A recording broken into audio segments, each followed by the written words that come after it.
मामला सुनिए। सरकार ने फरमाया सल्लू कमा रायतुमूनी उसल्ली, नमाज ऐसे पढ़े हो जैसे मैं पढ़ रहा हूं। 25 साल के बाद जब मौलाए कायनात ने अपने दौरे हुकूमत में पहली दफा जमात पढ़ाई और असहाब मुस्तफा ने अली के पीछे नमाज पढ़ी, तो जैसे ही नमाज मुकम्मल हुई तो असहाब एक दूसरे से मुड़कर कह रहे थे लक़द ज़करनी सलात मुहम्मदिन, आज अली ने हमें नबी की नमाज याद दिला दी। सलवात पढ़े मोहम्मद व आले मोहम्मद। तो पैगाम यह है कि जैसे नबी नमाज पढ़ते थे ऐसे नमाज पढ़ी जाएगी तो अल्लाह की इबादत होगी। जैसे अली नमाज पढ़ रहे हैं ऐसे पढ़ोगे तो अल्लाह की इबादत होगी। अब ये छोड़ा मैंने तहकीक करने के लिए जवानों के ऊपर कि तुम जाके सर्च करो, तलाश करो कि अली नमाज कैसे पढ़ते थे। मैं इस मेंबर से इत्मीनान के साथ और सुकून के साथ और प्यार के साथ और मोहब्बत के साथ एक जुमला कह रहा हूं, कोई अपनी किताब से साबित कर दे नबी ने हाथ बांध के नमाज पढ़ी। कोई लड़ाई झगड़े की बात नहीं है,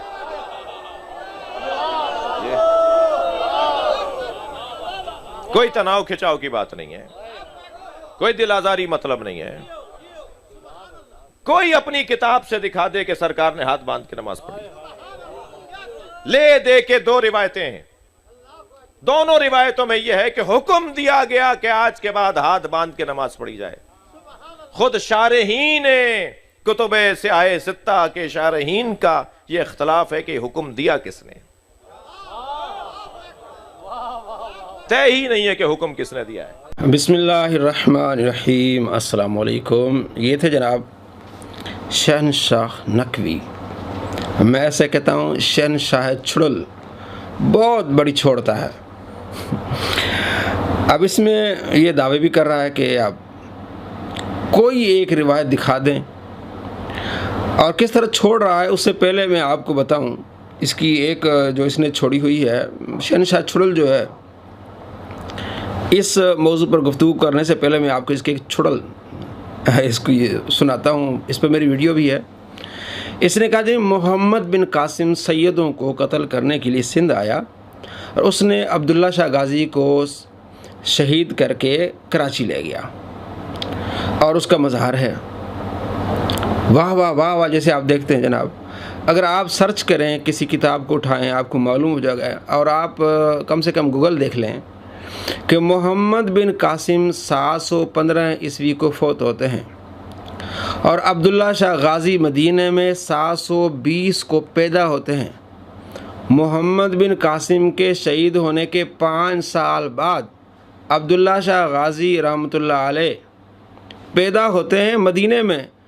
तो आइए आप कैसे मानेंगे कि एक बच्चा जो है वो 5 साल बाद पैदा हुआ है, उसको पहले ही मोहम्मद बिन कासिम ने जो शहीद कर लिया। ये इसकी छुड़ल है। और दूसरा मिर्ज़ा जैलमी जो इसका चेला है शहनशाह छुड़ल का, वो भी बड़ी छोड़ता है। कहता जनाब मोहम्मद बिन कासिम ने जुल्म किया सैयदों पर। अगर आप जाके सिंध के सैयदों से पूछें ना, आपको मालूम हो जाएगा कि वो बड़े मुखालिफ हैं मोहम्मद बिन कासिम के। 22 साल में सिंध में रहा हूँ, किसी बंदे ने मुझे ये नहीं बताया, ना किसी सैयद ने ना किसी आम आदमी ने, कि मोहम्मद बिन कासिम सैयदों को शहीद करने के लिए आया था। आप सिंध में कहीं भी चले जाएँ, आप पूछ लें, सारा झूठ है। शहनशाह छुड़ल भी और इस सदी का सबसे बड़ा झूठा मक्कार इंसान मिर्ज़ा जैलमी, दोनों झूठे। अब इसने जो ये जो हदीस सुनाई है, अब देखें इसे जो अखज़ कर रहा है ये भी शहनशाह छुड़ल का काम है। ये जो रिवायत है, ये रिवायत इस पर है कि हज़रत अली रज़ियल्लाहु तआला अन्हु ने तकबीरात ऊँची आवाज़ से कही थी, तो सहाबी ने कहा कि इसने नबी अलैहिस्सलाम की नमाज हमें याद करा दी। और ये भी झूठ इसने बोला कि 25 साल बाद नमाज को याद कराया, यानी पिछले सारे दौर को इसने जो है वो किस तरह इसने बात की, इसने कितनी बड़ी छुड़ल।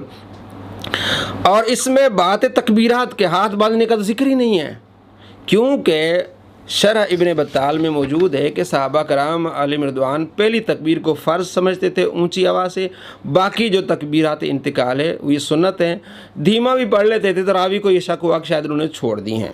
तो हज़रत अली रज़ियल्लाहु तआला इसको ऊँचा पढ़ते थे, इसलिए उन्होंने कहा कि ज़क्करनी, कि हमें याद दिला दी आप अलैहिस्सलाम की नमाज।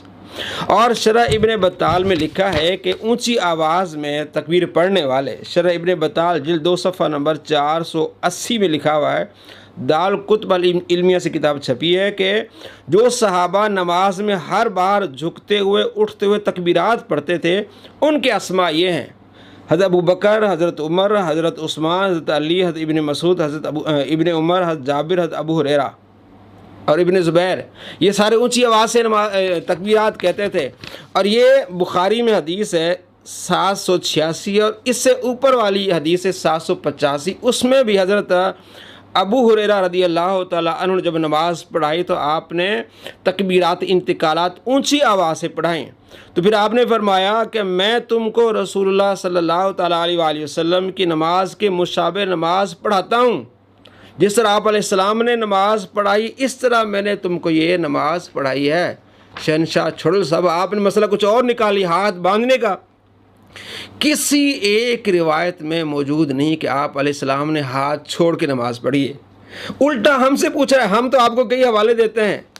ये सारी इसकी जो मखलूक है ना, ये शियों की और सारों की, मिर्ज़ा जेल, कोई एक नबी अलैहिस्सलाम से रिवायत नहीं ला सकते कि आप सल्लल्लाहु ताला अलैहि वसल्लम ने हाथ छोड़ के नमाज़ पढ़ी हो, बल्कि आप सल्लल्लाहु ताला अलैहि वसल्लम ने हाथ बांध कर नमाज़ पढ़ी है। मौला अली रदी अल्लाह तआला हाथ बांध कर नमाज़ पढ़ते हैं और फरमाती है ये सुन्नत है।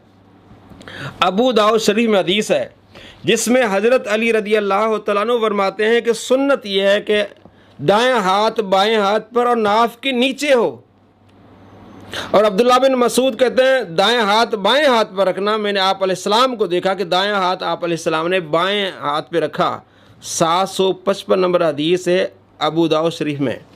और इसको जो है 756 है कि हज़रत अली रदी अल्लाह तआला फरमाते हैं कि ये सुन्नत है कि दायां हाथ बाएं हाथ पे नाफ के नीचे रखा जाए। तो इसको ज़ईफ़ करने की कोशिश करेंगे मिर्ज़ा के चेले, मिर्ज़ा और जो है वो गैर मुक़ल्लिदीन, उनके लिए फ़की है वो ये कि ये किताब है सुनन कुबरा लिल बहकी, इमाम बहकी की।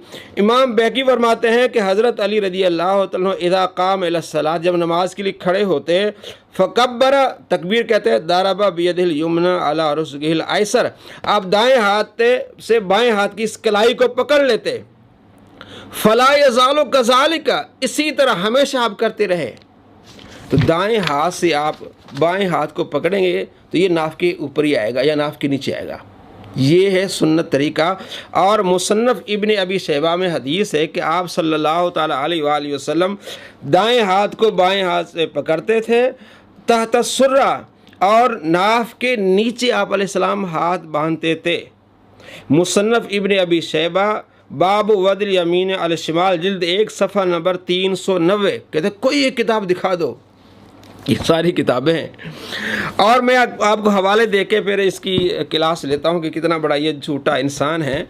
ये अस-सुनन कुबरा बहकी है जिसमें हदीस नंबर है 3225 कि हज़रत वाइल बिन हुजर कहते हैं कि मैं देख रहा हूँ कि आप सल्लल्लाहु ताला अलैहि वसल्लम किस तरह नमाज़ पढ़ा रहे हैं। फ़नज़र, तो मैंने देखा आप अलैहिस्सलाम खड़े हुए, आपने तकबीर फरमाई और आपने हाथ उठाए कानों तक। सुम्मा वदा यदुल युमना अला ज़हर कफ़िल युसरा, आप अलैहिस्सलाम ने दायां हाथ बाएं हाथ पर रखा।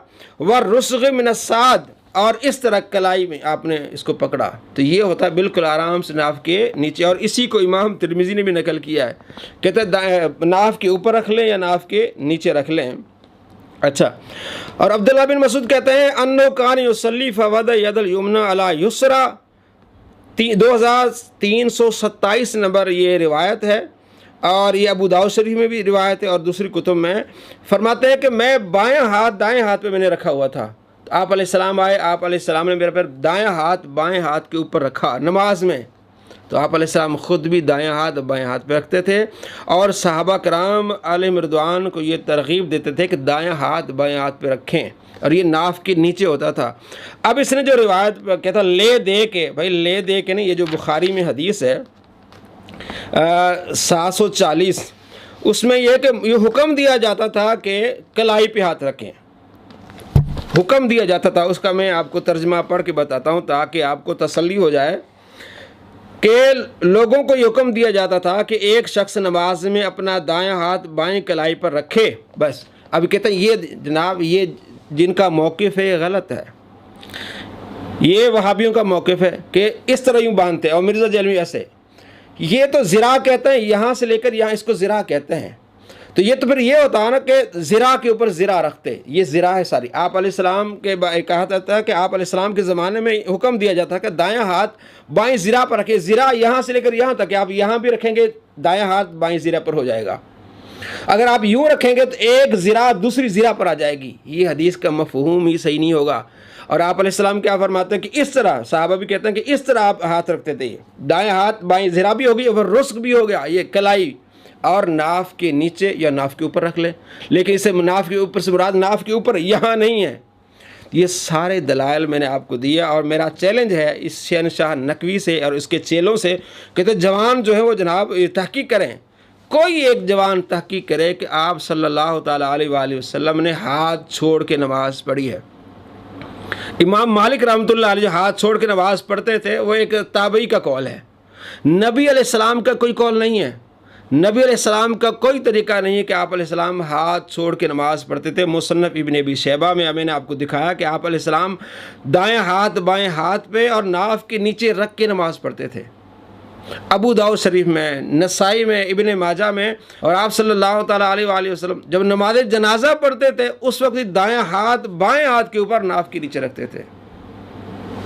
जनाब अली कितने बड़े आप छुड़ल हैं, आप कहते हैं इनके पास कोई रिवायत नहीं है। भाई आप ले आओ कोई एक रिवायत आप अलैहिस्सलाम का अमल। बल्कि जो आप हज़रत अली पर झूठ बांध रहे हैं वो तो तकबीरात के बारे में जिक्र है, वो हाथ बांधने की बात ही नहीं। लेकिन आप उधर ले गए, आप तो पक्के फिर झूठे निकले ना। हज़रत अली रज़ी अल्लाह तआला का अमल क्या है? दायां हाथ बाएं हाथ में रखना और नाफ के नीचे रखना। ये है छुड़ल, शहनशाह छुड़ल। तो ये जो इन्होंने कहा ना कि मेरे जनाब नौजवान तहकीक करें, कोई एक नौजवान हमें कोई एक सही हदीस दिखा दे कि आप सल्लल्लाहु ताला अलैहि वसल्लम ने हाथ छोड़ के नमाज़ पढ़ी है, नहीं दिखा सकता। अस्सलामु अलैकुम रहमतुल्लाहि व बरकातहू।